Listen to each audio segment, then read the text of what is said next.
ಚಾಮರಾಜನಗರ ಜಿಲ್ಲೆಯ ಗುಂಡ್ಲಪೇಟೆ ತಾಲೂಕಿನ ಪಟ್ಟಣದಲ್ಲಿರುವ ಕರ್ನಾಟಕ ರಕ್ಷಣಾ ವೇದಿಕೆಯ ಪ್ರವೀಣ್ ಶೆಟ್ಟಿ ಬಣದ ವತಿಯಿಂದ ಅನಾರೋಗ್ಯದಿಂದ ಬೆಂಗಳೂರಿನ ಮಣಿಪಾಲ್ ಆಸ್ಪತ್ರೆಯಲ್ಲಿ ವಿಧಿವಶರಾದಂಥ ಚಾಮರಾಜನಗರ ಮೀಸಲು ಲೋಕಸಭಾ ಕ್ಷೇತ್ರದ ಬಿಜೆಪಿ ಸಂಸದರೂ ಆದಂಥ ವಿ ಶ್ರೀನಿವಾಸ್ ಪ್ರಸಾದ್ ಅವರಿಗೆ ಪ್ರವೀಣ್ ಶೆಟ್ಟಿ ಬಣದ ವತಿಯಿಂದ ಕೇಂದ್ರ ಕಚೇರಿ ಗುಂಡ್ಲಪೇಟೆಯಲ್ಲಿ ಶ್ರದ್ಧಾಂಜಲಿ ಸಭೆಯನ್ನು ಏರ್ಪಡಿಸಲಾಗಿತ್ತು. ಚಾಮರಾಜನಗರ ಜಿಲ್ಲಾ ಘಟಕದ ಪ್ರವೀಣ್ ಶೆಟ್ಟಿ ಬಣದ ವತಿಯಿಂದ ಚಾಮರಾಜನಗರ ಲೋಕಸಭಾ ಕ್ಷೇತ್ರದ ಸಂಸದರು ಹಾಗೂ ಮಾಜಿ ಕೇಂದ್ರ ಸಚಿವರೂ ಆದಂಥ ದಿವಂಗತ ಶ್ರೀ ವಿ ಶ್ರೀನಿವಾಸ್ ಪ್ರಸಾದ್ ಅವರ ಭಾವಚಿತ್ರಕ್ಕೆ ಪುಷ್ಪ ನಮನವನ್ನು ಅರ್ಪಿಸಿ ಶ್ರದ್ಧಾಂಜಲಿಯನ್ನು ಅರ್ಪಿಸಲಾಯಿತು.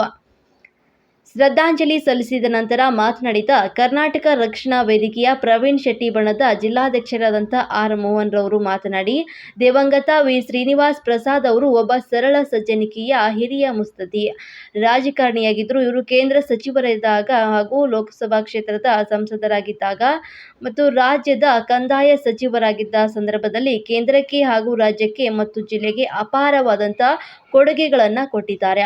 ಇವರ ಅಕಾಲಿಕ ಮರಣ ನಮಗೆ ತುಂಬಾ ನೋವನ್ನು ತಂದಿದೆ ಅಂತ ಹೇಳಿದರು.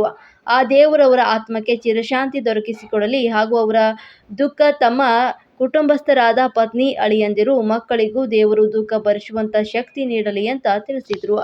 ಸರಳ ಸಜ್ಜನ ರಾಜಕಾರಣಿ, ಮಾಜಿ ಕೇಂದ್ರ ಸಚಿವರು ಹಾಗೂ ಹಾಲಿ ಚಾಮರಾಜನಗರ ಜಿಲ್ಲಾ ಸಂಸದರಾದಂಥ ಶ್ರೀಯುತ ಶ್ರೀ ಶ್ರೀನಿವಾಸ್ ಪ್ರಸಾದ್ ಅವರು ಇಂದು ಬೆಳಿಗ್ಗೆ ಇಹಲೋಕ ತ್ಯಜಿಸಿರುವುದು ಈ ನಾಡಿಗೆ ಒಂದು ದುಃಖಕರ ಸಂಗತಿ.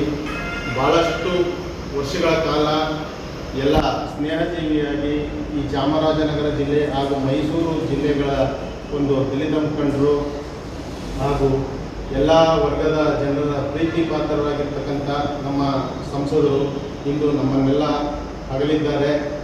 ಅವರಿಗೆ ಭಗವಂತ ಆತ್ಮಕ್ಕೆ ಶಾಂತಿ ಸಿಗಲಿ ಹಾಗೂ ಅವರ ಕುಟುಂಬಕ್ಕೆ ದುಃಖ ಭರಿಸುವ ಶಕ್ತಿಯನ್ನು ನೀಡಲಿ ಅಂತ ಇಂದು ಕರ್ನಾಟಕ ರಕ್ಷಣಾ ವೇದಿಕೆ ಚಾಮರಾಜನಗರ ಜಿಲ್ಲಾ ಘಟಕದ ವತಿಯಿಂದ ಜಿಲ್ಲಾ ಕೇಂದ್ರ ಕಚೇರಿಯಲ್ಲಿ ಇಂದು ಅವರಿಗೆ ಭಾವಪೂರ್ವ ಶ್ರದ್ಧಾಂಜಲಿಯನ್ನು ನಮ್ಮೆಲ್ಲ ಮುಖಂಡರ ಸಮ್ಮುಖದಲ್ಲಿ ನಾವು ಇವತ್ತು ಆಚರಿಸ್ತಾ ಇದ್ದೀವಿ.